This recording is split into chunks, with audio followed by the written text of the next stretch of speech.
Olá, meu nome é Daniel Carvalho, eu sou arquiteto. Vamos seguir aqui nessa semana com a leitura guiada do guia Como Construir Sua Casa em 10 Passos. É um guia que a gente criou aqui e está disponibilizando para vocês através do primeiro link da descrição, onde a gente fala em detalhes sobre cada uma das 10 etapas de construção da sua casa. E nessa semana a gente vai falar sobre o projeto legal, que é um anteprojeto que a gente encaminha para a prefeitura para a gente poder ter a aprovação do projeto, tá bom?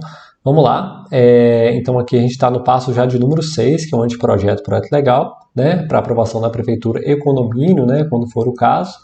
E para que a gente precisa desse projeto legal? Né? Muita gente fica assim, não preciso só de uma planta, né, eu vou construir, etc. Só que sem a aprovação do condomínio e da prefeitura municipal, né, que vai emitir o alvará de construção para você, que a gente já falou, né, no passo 2 lá, sobre a documentação, o que vai acontecer? Você pode ter sua obra embargada, né? Porque você não está autorizado a construir ali.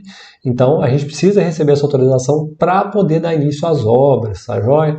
E é um projeto para ser analisado, né, pelos analistas, né, da prefeitura, né, para que eles possam gerar correções ou verificar se tem alguma questão que está ferindo as normas de construção, o Código de Obras, a Lei de Desocupação, tá bom?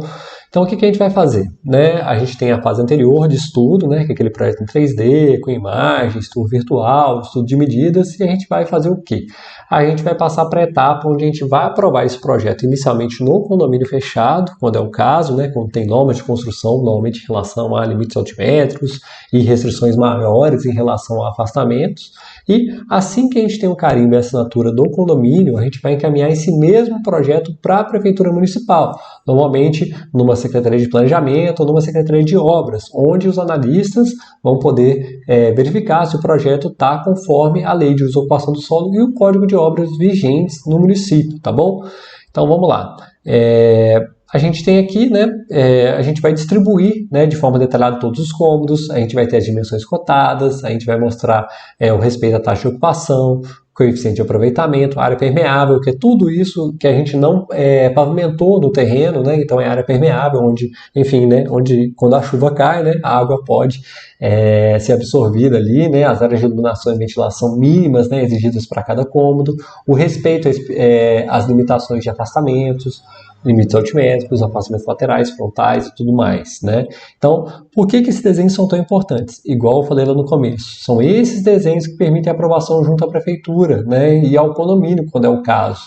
E o tempo de aprovação é sempre um mistério, tá? A gente tem algumas prefeituras que têm prazos bem restritos, a gente sabe, e tem prefeituras que têm processos de aprovação um pouco mais complexos, então eles costumam se estender ao longo do tempo. Então, quando você pergunta para o seu cliente, quando é que para o seu arquiteto ou para a sua arquiteta, quando que eu vou ter meu projeto aprovado? Isso aí é um mistério, tá? Tem algumas prefeituras que são muito rígidas em relação aos prazos e tem outras que a gente tem que fazer anuências prévias em outros órgãos, até a gente ter, né, a anuência principal, que é a anuência, às vezes, de uma, por exemplo, em Belo Horizonte, a SUREG, a gente tem a Secretaria de Planejamento, em Brumadinho, né? Então, às vezes, a gente tem algumas aprovações extras, né, para depois a gente ter a aprovação no planejamento, tá bom? E a gente também acha que é um bom projeto para você depois ter uma estimativa de custos, tá joia? Então, vou mostrar para vocês aqui um pouco melhor a segunda etapa aqui de projeto legal, né? Então, vocês já estão vendo aqui na tela.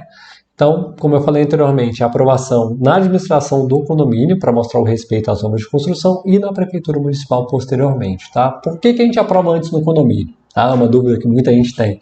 Normalmente, os condomínios são mais restritos do que as leis municipais. Então, a gente tem muitos condomínios que a gente tem um afastamento de 5 metros frontal em relação à lei de desocupação do solo, mas o condomínio exige 8 e não deixa ter gradil, né, frontal, etc. A gente tem várias questões, assim, são muito comuns mesmo nos condomínios fechados.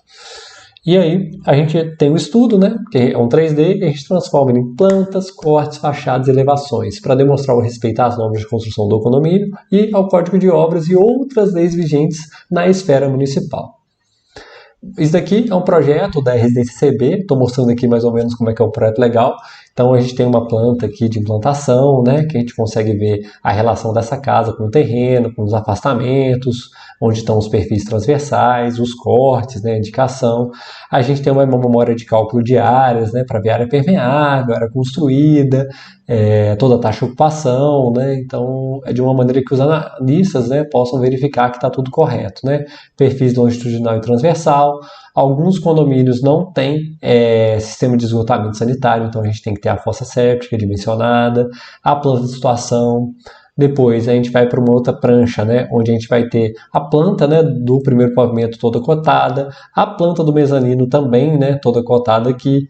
A gente tem um diagrama de cobertura, a fachada frontal. E por último, e não menos importante, são os cortes, né, para mostrar o respeito ao limite altimétrico. No caso aqui a gente está trabalhando no Gran Royale, né, um condomínio lá em Lagoa Santa, né, pertinho aqui do aeroporto de Confins, né, em Belo Horizonte. E a gente também tem a relação com as fachadas, né, mostrando quais são os materiais e tudo mais, tá bom? E na semana que vem a gente vai falar sobre a etapa de executivo de detalhamento, né? A gente já vai estar alcançando aí o próximo passo aí de como construir sua casa em 10 passos. Aproveito o finalzinho do vídeo aqui para reforçar, né? Caso você queira adquirir esse guia, né? Como construir sua casa em 10 passos, o link está aqui na descrição. Quem adquirir esse e-book agora também tem direito a receber um audiobook, né, que é um bônus, e um webinário, que é nada mais do que um aulão sobre cada um dos 10 passos, tá joia? Se você gostou, lembra de se inscrever no nosso canal, compartilhar esse vídeo com aquele seu amigo que pense em construir sua casa e também de deixar o seu like, tá bom? Até a próxima e espero que vocês tenham gostado aqui desse vídeo também.